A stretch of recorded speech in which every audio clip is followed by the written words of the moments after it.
Hello everybody, this is me, Faith Girl Trevor. Just wanted to come to you today with some things that the Lord has laid upon my heart.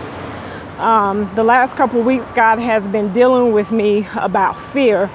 And as I have been talking to people and ministering to people, that's one of the things that they have been dealing with: fear, wrapped up in anxiety, depression, panic attacks, which we all know that is from the enemy. For God has not given us the spirit of fear, but of love, power, and of sound mind.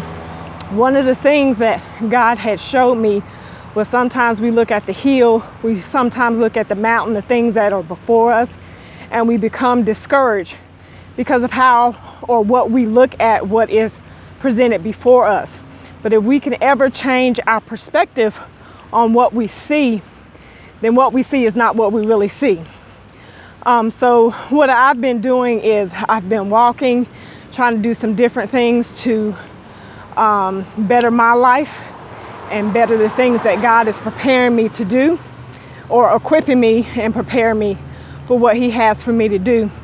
As you can see, this hill, this is what's behind me, and this is what is in front of me. I'm at my job. And you know, I would tell people that I've been walking this hill, and they were like, "Are you crazy?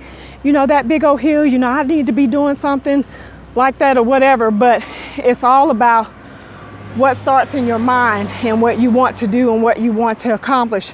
So one day I just set out to do it. And you know, when I first started up the hill, this is probably about my 5th time, but when I started up the hill, when I got right in the middle of the hill, I could feel my legs tightening up, and it was becoming harder. But in spite of it, I didn't stop. I didn't want to turn around and go back. The only way for me to go was forward. Sometimes in the middle of the journey, we become discouraged, we become weak, we become weary, and that's when the enemy will try to attack us when we are at our most vulnerable part. But the thing I want to encourage you is to continue to press through the pain, continue to press through the pressure, regardless of what you're experiencing, regardless of what you're enduring or having to go through. What's at the top of the hill is much greater than what's behind you. And when you keep going, before you know it, you have reached your goal, you have reached your destination.